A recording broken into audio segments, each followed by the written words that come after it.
Smiling like a shark in a shrimp tank. Big fish, small pond in the shrimp tank. When it tickers. Hey everybody, and welcome to the post-show wrap-up of The Shrimp Tank.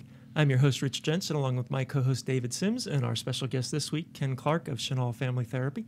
I didn't call you Ken Chenal this time. Yeah, you can call me whatever you want. That's right. Hey, each week on the post-show wrap-up, we like to bring you the highlights of our conversations with some of the brightest and best entrepreneurs, business owners, and CEOs in and around the state of Arkansas. And we just completed a really great show. This is the second time Ken's been on with us because we had such a good time the first time. Yeah. And he really got into something about checking in and checking out. Right. And we designed the whole show around that concept. I had lunch with Ken and we talked about it. I said, this could be really good for entrepreneurs and business owners. And it was. So Ken, you tell our watchers and our listeners what checking in really is for a business owner standpoint. Well, checking in is something we do all the time with the numbers in our business, right? We check in on balances and revenue and things like that. And one of the most important aspects of our business is the people and how they feel about it. Just like with our personal lives, the people and how they feel about it. So checking in is a process of deliberately seeking usable data about the relationships that matter the most to the health of your company and your personal life. Yeah. And one of the things I was really curious about in talking with Ken about this is, my personality disorder is I'm an avoider. Right. And so I asked Ken, and maybe you can share with our viewers, how do you avoid becoming defensive if you're checking in? Right. Yeah. So we're defensive because we're defending our standing in somebody else's eyes. And so the same thing occurs with valued stakeholders, employees, family members. They don't want to be less than. They don't want you to not like them, not love them. So checking in is about making sure that they know who they are to you before they hear something tough about them. You got to remember that employees always have just enough bandwidth to either defend themselves or help you, but they can't do both at the same time. That's really good, too, because you realize if it's someone you don't really care about, you're standing in their eyes, you're not going to get very defensive. No. Right? That's really true.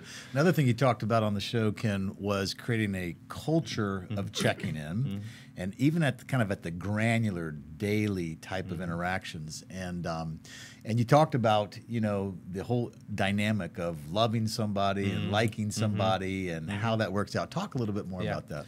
So companies that do try and check in on employee emotions mistakenly do it once a year through an employee engagement survey. It needs to happen a lot more informally as part of every conversation, right? You end your emails, let your salutation be thoughts, ? Or what do you think? But you should have a go-to catchphrase that is used to eliciting data. Likewise, a lot of the best checking in you'll do will be as you play or laugh or spend time with your employees or your family. That's when the little things slip out and other people aren't screening, they're not feeling defensive. So if you're not spending time with those valued folks, you're not giving yourself a chance to hear. I think as business owners, too, it's so hard to, you have to be so intentional about creating those times because you're busy running business, you're busy doing this and that, and you think, oh, we don't have time for a big social program in our company. Yeah. It's one of the most important things you can do. Yeah. So what are some of the avoidance behaviors that let you know that you're checking out or a business owner, entrepreneur, executive may be checking out? So entrepreneurs and business owners, power parents, whatever, we're all good at doing two things, being busy and being productive, right?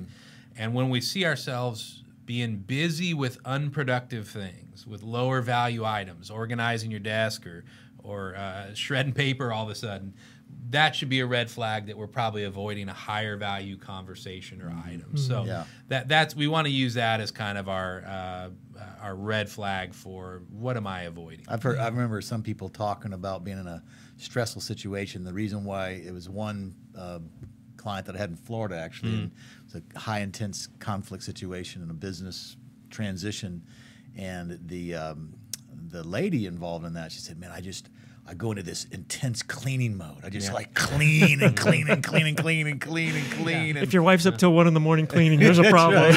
Right. Well, we see it in kids, right? We call it regression. When you had a bad day in 7th grade and you come home and play with Legos, right? There's a party that's returning to an earlier, safer stage mode of operation. Wow. So that's good. Well, Ken, it's been so good having you on the program Yeah. again.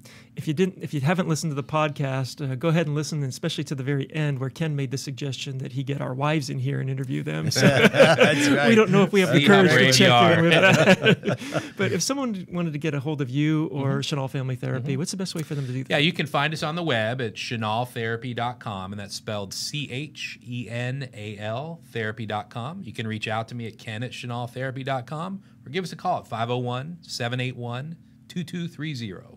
Great.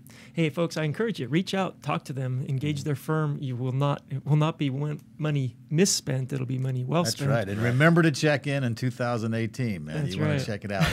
Yeah. Hey, if you haven't heard the full podcast, you can do so at arkansas.shrimptankpodcast.com. I know I say that every week, but we might have some new listeners. Want to let you know that because you won't want to miss a single second of this week's podcast. Until then, have a great week, and remember, to become a shark, we all start out as shrimp.